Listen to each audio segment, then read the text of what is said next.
sports is a big part of that. Statistics prove that, children in sports have less time on their hands and to do, these things that everyone's talking about. So we've already partnered, Brian Powell, our principal, who's been amazing in his third year with us, really cares about the school, the kids, the staff, the parents, everybody. If we have STEMbridge Rec and Essex Recreation Center, we're not saying we want this field just for us. We're saying because Stemmers Run Road, Stemmers Run Middle School, STEMbridge has an amazing football program that starts little up, and that's where we need to grab these kids, little up. And they practice on this field till way after dark, numerous times a week, and then have to, because there's no parking there at the school, to cross the street in the dark, there's really no lights, and park at the shopping center. And there's kids, back and forth, and people are speeding through. So what better to invest our money in than our children and athletic programs? So we've already talked to these programs and have things worked out to where they would use our field, which we have plenty of parking for. So the turf field really expands to a lot of different areas. It helps with all of our children in this community and keeping them out of trouble, building athletic programs, and as well as for the high school. So that's what we're looking for is, just we need that in our school. Thank you. Thank you.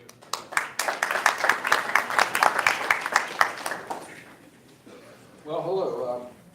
I have quite a few things I'd like to talk about. I'll keep it short, though. First off, I'm very sorry to hear that anyone that has children that has special needs are being bullied, and this is not being dealt with correctly. I am a traumatic brain survivor. I took one of the kids that was a special needs child, his mother, to a meeting with the governor's office, and nothing happened. Actually, the child had disappeared for hours, and when the mother came to pick this child up, the school didn't even know where the child was at until the mother had addressed the problem. So big problems in our schools definitely needs to be taken care of. The rat problem, fortunately enough, code enforcement has been doing a good job. They're out there doing their very best.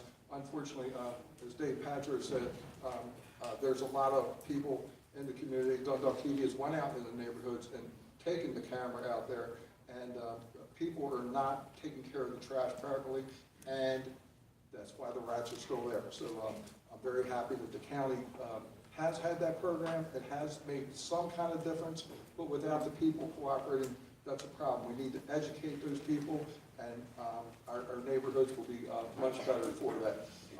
The issue with the North Point Government Center is of huge concern. I'm hoping that we can maybe take the library that's across the street that's been there since 1965. The taxpayers have been paying money to keep it there. We have social services right down the street, and I'm sure a lot of money is going to pay that. I don't have those numbers, but I can tell you from 1965, we're talking about a lot of money. If we keep social services there, that's just money we're throwing away. If we reinvest that money in our community, this is the heartbeat of our community. It really needs to be there. We can put in a courthouse, federal and county. We can put courthouse. There's already jails there. So you have cells. You have cells there that you could use to bring the prisoners in. So it's kind of set up for that. Many opportunities there, and hopefully we'd like to see moving forward with that.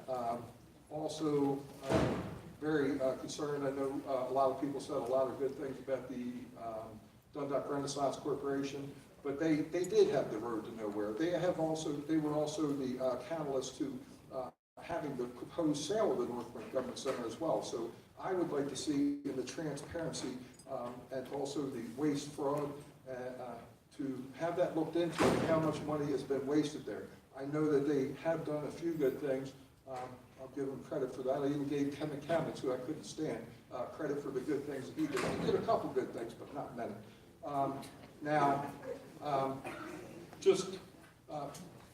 It is about working together, and I hope that things do change in our community. We all do need to work together.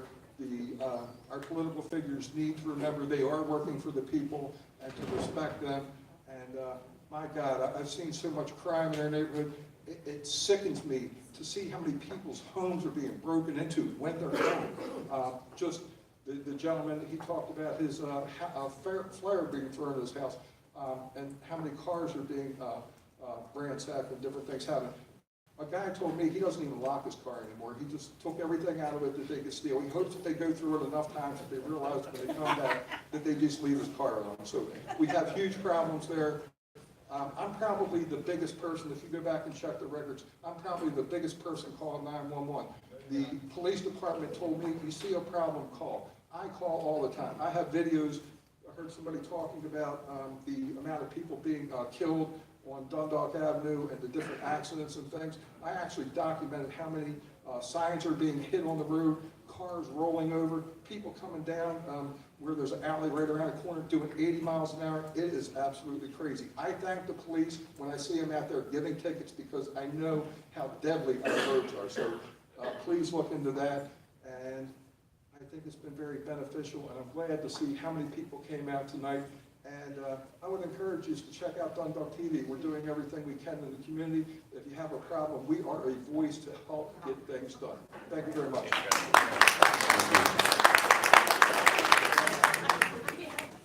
Hello.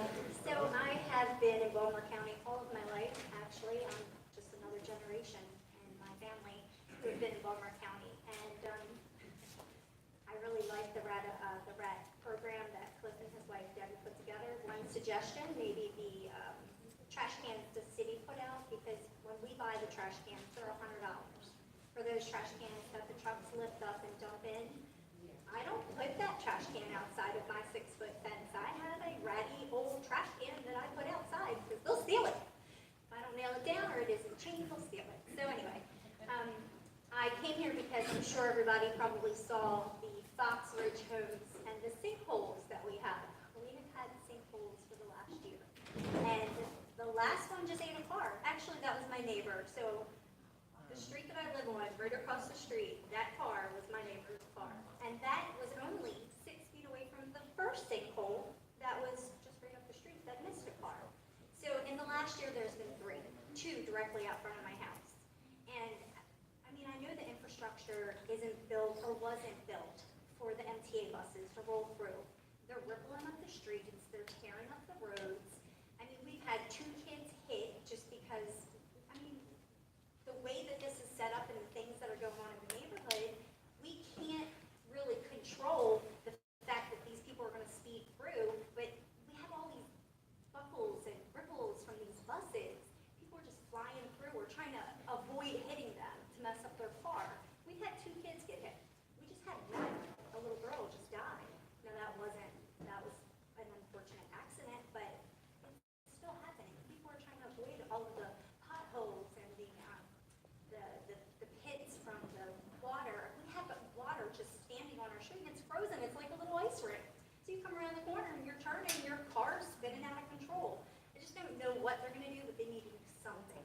So I know we're Baltimore City Water, and they have Baltimore County come out and take care of it, but obviously they're not taking care of it. I have 2 houses. I have one in Towson, I have one in Essex. I live in Essex. So they're both in similar neighborhoods. I've been there for 22 years. I've watched the kids grow up. It used to be a great neighborhood, but it's not like that anymore. Everybody is so afraid. They don't talk to each other. I can tell you there's a drug dealer 3 doors up. I've watched them come in, come out. He has cameras all over his house watching us, but I mean, I know what's going on there. I just don't know how we can keep on writing letters to your office and asking. You've gotten lots of letters from me, Todd, sorry. But I've been writing letters and I report to code and try to show up and be present. And I'm present in my neighborhood. I don't know what else we can do. I know that you're doing the best right now and with, I guess, your plans. I feel like we have to start, we have to have a starting point. And the starting point is good. Let's fix the sidewalks. Let's make sure our education is at the forefront because they're our future. I mean, I get all of that, but we also need to take a look and dive deeper into neighborhoods that don't have community, I guess,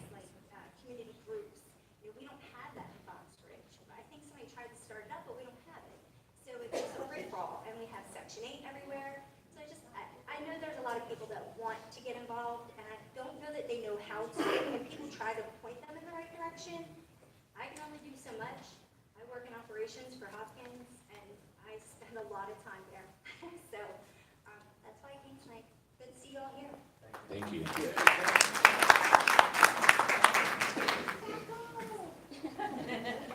Hi, my name is Alex Luganbiel, and I am a very proud resident of Dundalk, and I'm an extremely proud teacher at Bear Creek Elementary School in Dundalk. Thank you so much for coming to visit us.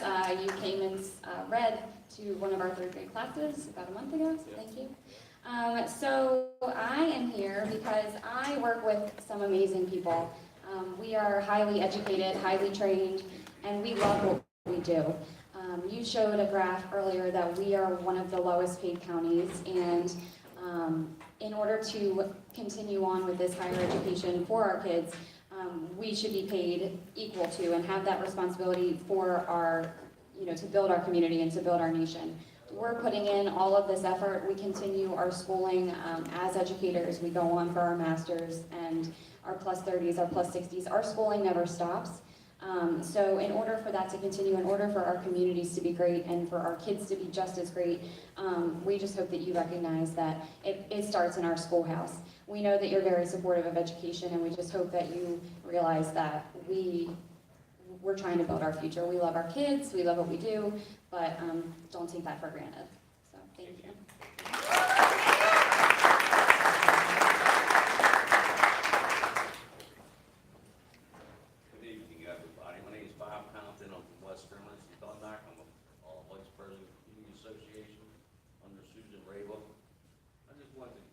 Johnny O to the scene, and Todd back again. I have a question when I'm sorry.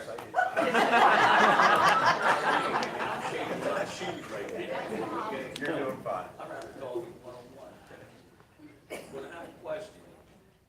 We've been going on with this like 3 years now, 3 or 4 years as leaders, and getting our neighborhoods back to where they should have been 10, 15 years ago without a leader.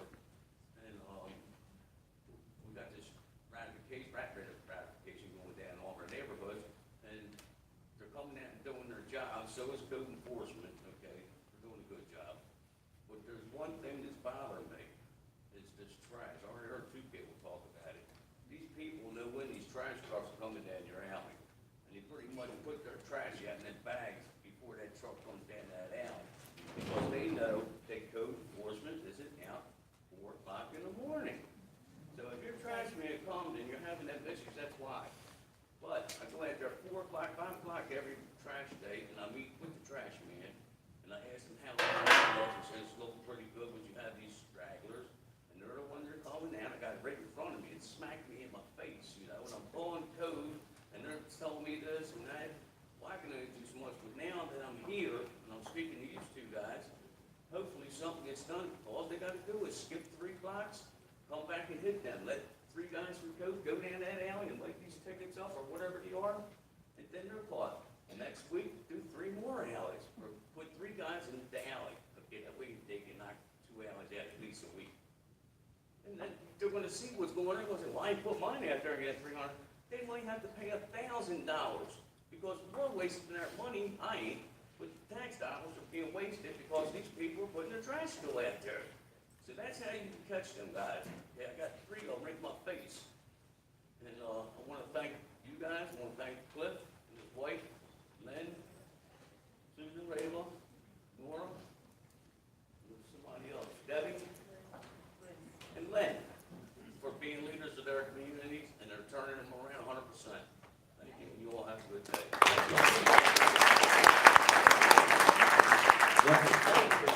I'm not going to get bad on my neighbors. No, and so one of the things we're going to be taking a look at is whether we can restructure hours or if we're able to bring on additional code. If we actively promote, it's harder to sort of take people off of what they've already been promised in terms of a work schedule, but if we bring on any additional officers and sort of advertise it as weekends or off hours so people know walking in that we'll have additional coverage, but they know it's not a surprise to those employees. So we're looking at that as well.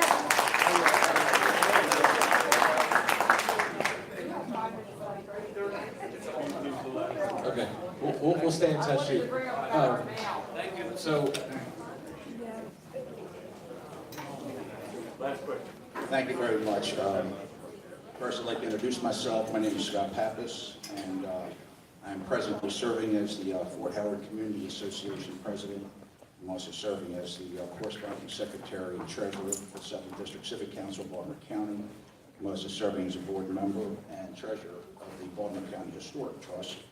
I'm also serving as a secretary of the North Point Sparrows Point Historic Society. And of course, I'm serving, on the Citizens Advisory Committee for the Port Authority for Dredge Management. I want to first thank Mr. Todd Crandall, for upholding his promise from not this cycle, but the previous cycle, for maintaining the status quo at Fort Howard. I would like to personally applaud you for that, sir. I appreciate it. To that end, I want to introduce to Dr. Oshesky, the fact that our group here, Summit District Civic Council, is a bipartisan 501c3. We address on our committees environmental, preservation, animal advocacy, education, land and economic development. On our committees, we have engineers, environmentalists, past delegates from the Assembly in Annapolis. We have previous Parks and Recs directors. We have members from Dundalk United. We have architectural historians, and of course, we have animal advocacy. What we hope is that at our monthly meetings, which are held on the last Monday of each month, that maybe one of your assistants, from your office would attend those meetings. Last, I want to finish on the fact that I also serve as an area representative for the 6th and 7th districts of Baltimore County for the Baltimore County Historic Trust. And I want to share that we just donated a gift, to the Todd House for an enhancement there. I also want to share that we're trying to work, with Bob Bender with the issues down at the depot. I want to share that we're working, of course, with our Historic Society, for the Beacon of Lights. I also want to share that we're obviously trying to preserve the historic districts at Fort Howard and, of course, Dundalk, and, of course, at the Essex Museum. And I very much thank you for this time. Thank you. thank you. I just want to say very quickly as we wrap, thank you again for coming out, for sitting through 2.5 hours of presentation and hearing from your neighbors. It's the only way we're going to drive progress. And so from the bottom of my heart, thank you. We'll be back in touch for follow-up. Please stay connected to us, and I'll get the last word to the council before you all head out. Well, Johnny, thank you for organizing this and your staff, and thank you again to Eastern Tech. I am so proud to be your councilman and how you all handled this tonight. Respectfully, bringing up good issues and things that we needed to hear that are going on in your minds and going on in your community. So thank you so much. I'm really